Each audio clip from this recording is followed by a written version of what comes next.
¿Qué pasó, mi gente, otra vez? It's MarkTip25. I know I look snazzy today, but I just thought I'd make a video. I head into work in a little bit, but I just wanted to, I don't know, talk about some stuff that happened a little before the trade deadline and at the trade deadline, and just kind of what I think about it. So pretty much, let's start with kind of the earliest January trade. That was Michael Carter-Williams to the Bulls for the 2020 second-round pick. It's going to be interesting to see Michael Carter-Williams in Chicago. He's kind of digressed ever since his rookie season, where he was Rookie of the Year. So in a sense, it's kind of sad to see him be there. And actually, they also did another trade, the Rockets and the Bulls, where the Bulls got Carmelo Anthony, John Diebler, and Tadija Dragic, however you pronounce that. That's as close as I can get. Yeah, I mean, the Bulls really didn't receive all that much. The Rockets didn't really receive all that much. And Carmelo Anthony was waived in that anyway, so who the heck knows where he'll end up. A lot of speculation is, again, Los Angeles, so we'll see what happens. And then at the end of January, the biggest trade of that month was the Kristaps Porzingis to Dallas for Dennis Smith Jr. and a couple of other people. Yeah, so the Mavericks got Kristaps, Tim Hardaway Jr., Courtney Lee, Trey Burke. The Knicks got DeAndre Jordan, Dennis Smith Jr., Wesley Matthews, and 2 future first-round picks. I kind of already did a video explaining that, but in general, you know my view on it. It kind of sucks that we lost Dennis Smith, but I hope Kristaps Porzingis, prevails and does well in Dallas, because that's a huge risk. He's still coming back from injury, and he's not even going to play this year, so we'll see what occurs. I'm hoping for the best as a Mavericks fan, and I also wish Dennis Smith Jr. the best. Then, another trade, Luau Cabarrot from the Thunder. Again, the Bulls receive him, and the Thunder receive a 2020 second-round pick. I don't know how the Bulls are doing in this. I have a feeling so far they're the biggest loser in this in these trades. So let's see as we continue. Okay, so the Blazers get Rodney Hood for Wayne Baldwin IV, Nick Stauskas, and 2 future second-round picks. And as you're gonna see soon, Baldwin and Stauskas have been moved a couple times throughout, but this is where the first move for them. But the Blazers get Rodney Hood, and that's not a bad piece to have. Rodney Hood did pretty decently in the playoffs and finals. Well, at least in the finals and conference finals. Okay. Then the Sixers, the biggest trade of this month, and pretty much near the deadline. The Sixers add Tobias Harris, Boban Marjanovic, and Mike Scott for Wilson Chandler, Mike Muscala, Landry Shamet, and 2 first-round picks and 2 second-round picks. There's a lot of speculation as to what the Clippers are doing.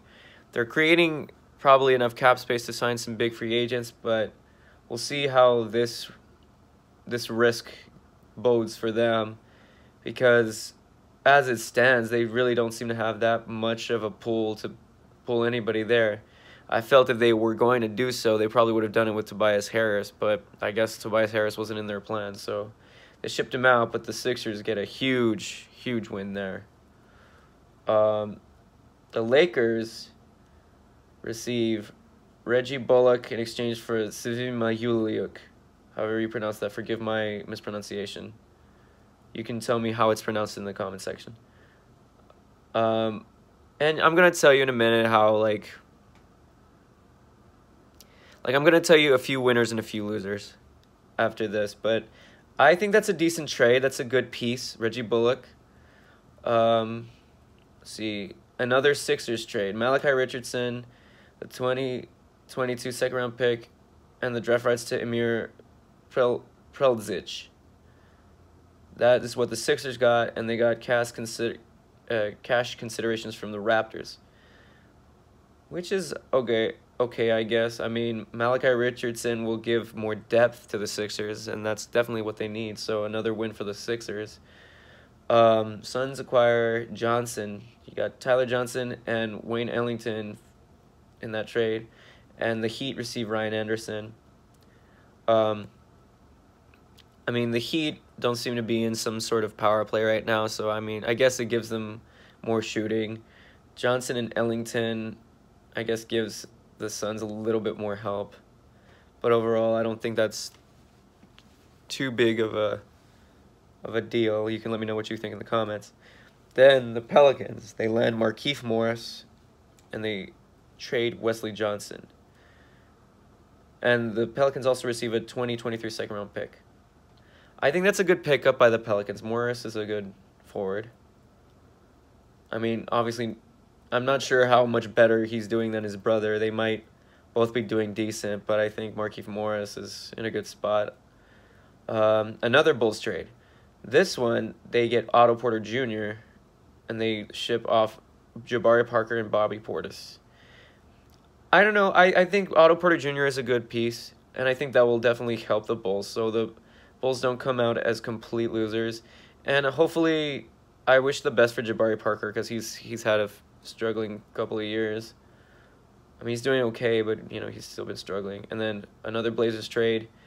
The Blazers get Skal Labissière, and the Sacramento Kings receive Caleb Swanigan. I know a lot of people in Portland are gonna be like, don't you talk on my Swanigan. You know, they like Caleb Swanigan, but I guess it had to be made. I'm not sure how much better Labissière is over Swanigan, but that will remain to be seen. And then another Mavericks trade. They ship out Harrison Barnes to the Kings for Jackson and Randolph. And then shortly after, they waived Zach Randolph, which is kind of sad for him. But, I mean, I guess they really had no plans for him. And then the Rockets get Iman Shumpert, Nick Stauskas, and Wade Baldwin, and a 2021 second-round pick. And the Sacramento Kings receive Alec Burks, and 2020 second-round pick. Oh, and this was actually a 3-team trade. So the Cleveland Cavaliers they get Brandon Knight, Marquise Chris, 2019 first-round pick, and a 2022 second-round pick. I think the Cavaliers got some decent pieces in Knight and Chris.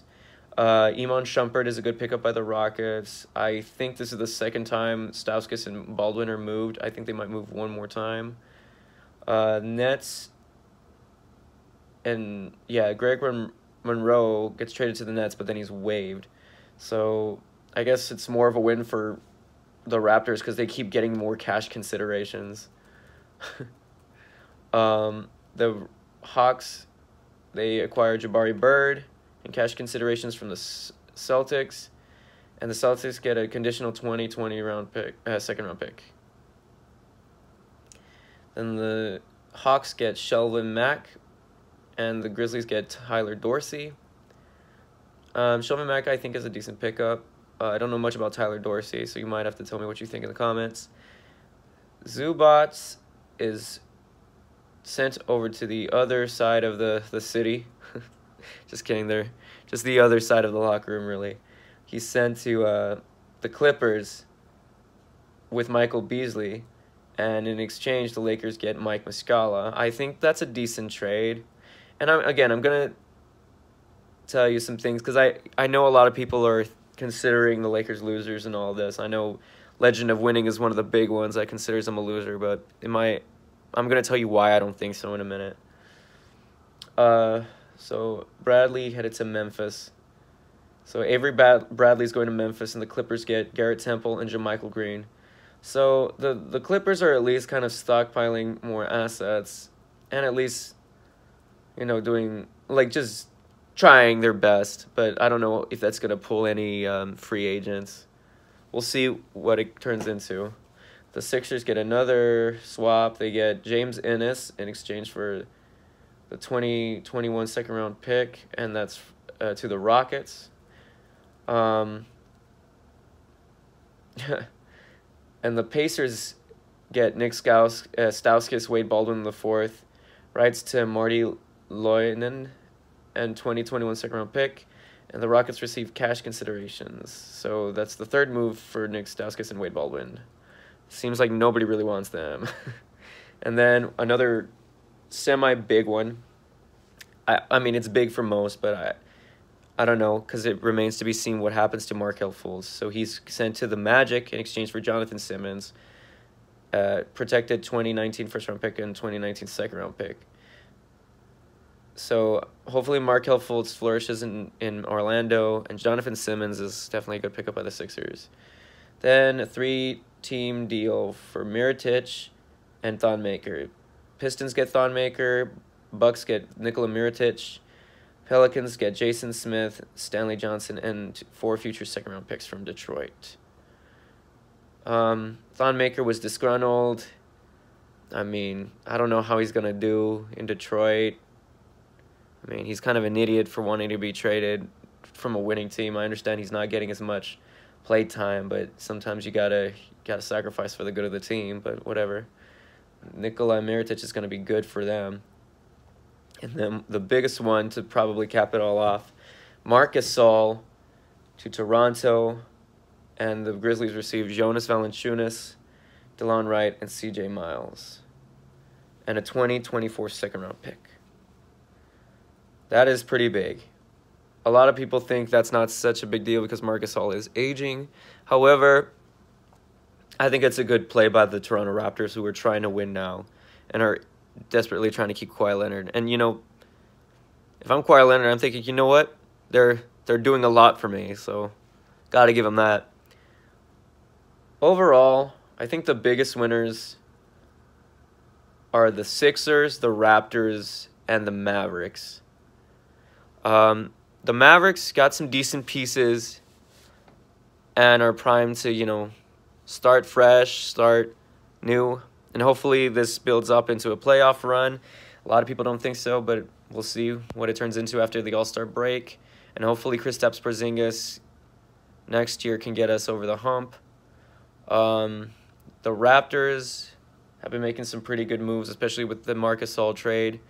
They fill another position at that center, and they become a little bit more stronger in the East. The Sixers as well. The Sixers, man, they added depth and they added extra pieces, man. Like some good pieces like Boban, Jonathan Simmons, Tobias Harris. Those are really good pieces to have. And I think the Sixers are going to be really tough in the playoffs. As far as some dark horse teams, the Knicks, because it's still uncertain how things are going to go. I mean, Dennis Smith Jr., like, he scored 31 the other night. I know it was a loss, but, you know, that's kind of a bright spark to the Knicks right now. And we'll see what happens in the offseason. They have a chance to sign some big free agents, so they have some leeway in that. So that's kind of the dark horse one. So is the Clippers. I mean, they're kind of losers, but they're also kind of unknown. So that's why I kind of place them in the dark horse category, because they have enough to possibly sign another free agent and at least use those other assets to make something out of it. I know they can't do anything more because the trade deadline has ended, but at least they have some time to reevaluate some things and make their case to getting a free agent. And kind of in the middle, I kind of put them more towards winning and dark horse, because and people are probably going to disagree with me heavily, but I think the Lakers did okay. I think they did fine, because, you know, Reggie Bullock is not a bad piece. And, you know, Mike Muscala is a decent shooter. So I think they got some decent pieces. I know you all wanted Anthony Davis, but the thing is, you all cannot rush that shit.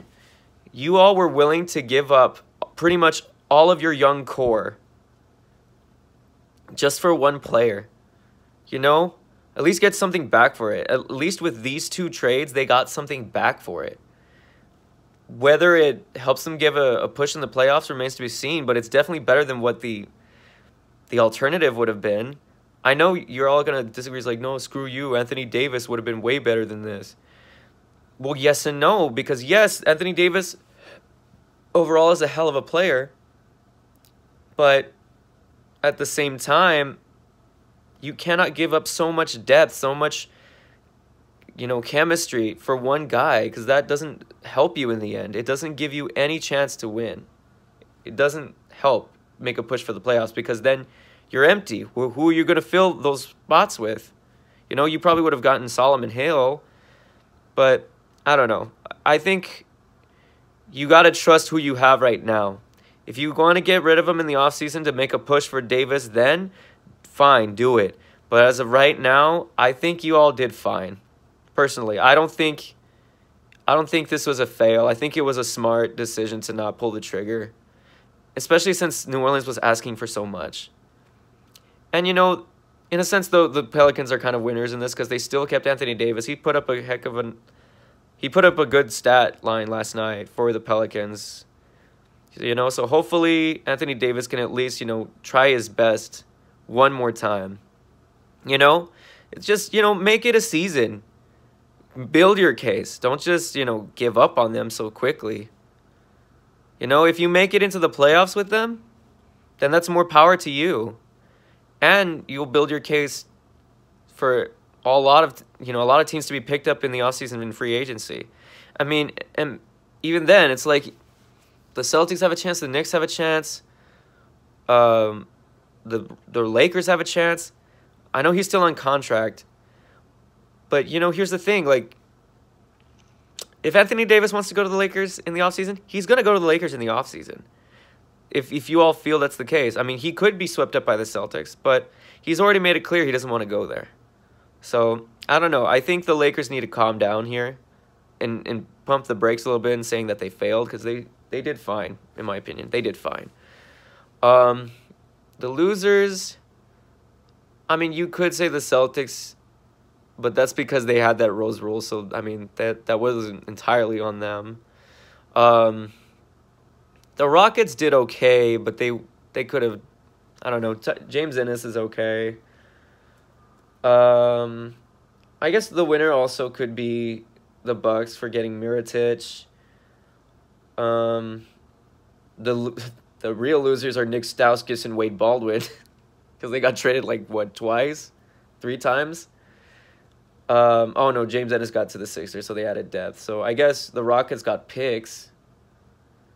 Like I said, the Clippers are kind of in the middle, loser and just dark horse in general.